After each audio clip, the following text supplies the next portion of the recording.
तो यहाँ पे अब हम बात करने जा रहे हैं किसकी, स्टैंडर्ड ऑर्गेनाइजेशंस की।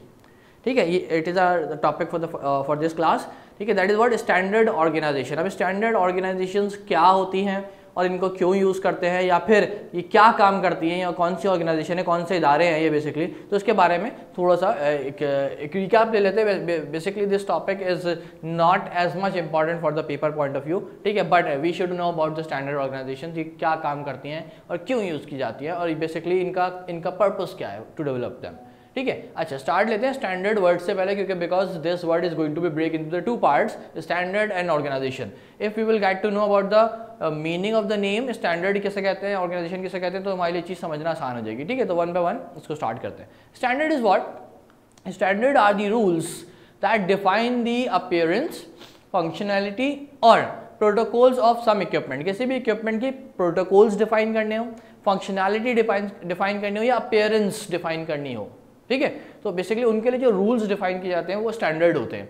आओ अच्छा जी, अब क्या, they are essential for network communication, किसी भी कम्युनिकेशन के लिए बहुत एसेंशियल होते हैं।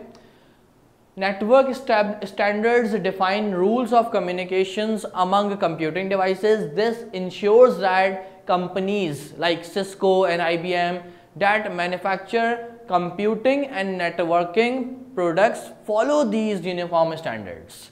ये जो ऊपर स्टैंडर्ड्स की बात करी ना हमने, तो अगर कोई कंपनी कोई भी कंप्यूटेशनल डिवाइस बनाने जा रही है, लाइक फॉर एग्जांपल उन्होंने कंपनी एग्जांपल दे दिया IBM, Cisco, it can be any other one. ठीक है, इंटेल हो गई, कोई भी कंपनी हो गई, जो कि अगर कोई कंप्यूटेशनल डिवाइस बनाने जा रही है, सो उनको इन फंक्शनैलिटीज़ का ख्याल रखना है, इन रूल्स का ख्याल रखना है। बेसिकली क्या, एक तो उसकी अपीयरेंस, इसकी फंक्शनैलिटी और प्रोटोकॉल्स।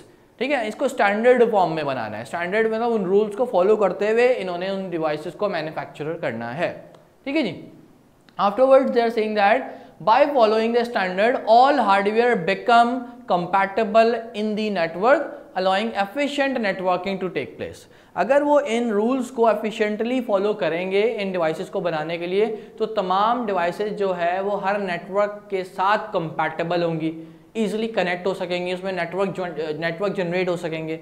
ठीक है, अदर देन दैट अगर वो रूल्स फॉलो नहीं कर रहे तो कंपैटिबिलिटी का इशू आएगा। कंपैटिबिलिटी का मतलब क्या है कि कोई भी डिवाइस किसी भी नेटवर्क के साथ कनेक्ट नहीं हो पाएगी। ठीक है, there will be the some rules and regulation and restrictions कि ये डिवाइस सिर्फ इस तरह के नेटवर्क के साथ कनेक्ट हो सकती है, ये डिवाइस सिर्फ इस तरह के नेटवर्क के साथ कनेक्ट हो सकती है, तो वहाँ पर ये रिस्ट्रिक्शंस आ जाएंगी अगर तो वो ये रूल्स फॉलो नहीं करेंगे while developing those devices. Is that clear ना? तो कोई भी कंपनी जब कोई कंप्यूटेशनल डिवाइस बनाने जाती है तो उनको कुछ रूल्स एंड रेगुलेशन का ख्याल रखना पड़ता है, जो कि स्टैंडर्ड्स कहलाते हैं। जो कि स्टैंडर्ड्स कहलाते हैं किस लिए, अपीयरेंस के लिए, फंक्शनैलिटी के लिए, या प्रोटोकॉल्स मेंटेन करने के लिए। Is that clear now? Standard का वर्ड क्लियर हो गया।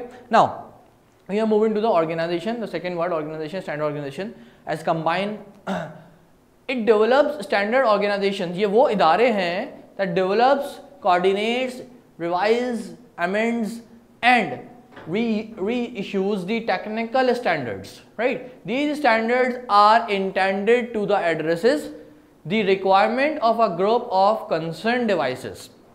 Okay, there are several organizations working on standardization of computing equipments to enable the interoperability among different devices manufactured by different companies in different regions. ठीक है, अच्छा क्या कह रहे हैं कि स्टैंडर्ड ऑर्गेनाइजेशन कुछ इदारे हैं जो कि कंप्यूटेशनल डिवाइसेस जनरेट करने के लिए बनाए गए हैं। ठीक है, और जो स्टैंडर्ड्स का कुछ रूल्स और रेगुलेशन का ख्याल रखते हुए उन डिवाइसेस को जनरेट करते हैं या फिर उनके रूल्स पे वर्क करते हैं। ठीक है, as they are saying over here like these standards are intended to address the requirement of a group of the concerned devices। उस concerned device की requirement क्या है उसके ऊपर वर्क कर रहा है बेसिकली। ठीक है, तो उन डिवाइसेस को उन इदारों को स्टैंडर्ड ऑर्गेनाइजेशन कहा जाता है।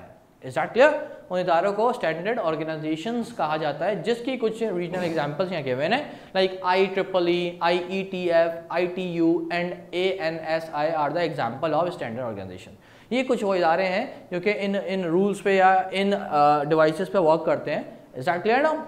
अच्छा जी, अब हम इन डिवाइसेस की इन ऑर्गेनाइजेशंस की इंडिविजुअली बात कर लेते हैं कि IEEE बेसिकली स्पेसिफिकली किस चीज़ के लिए बनाई गई है, ये कौन सा इदारा है, स्पेसिफिकली किस चीज़ के लिए क्या काम करता है। ठीक है, like IETF, ITU and ANSI, right.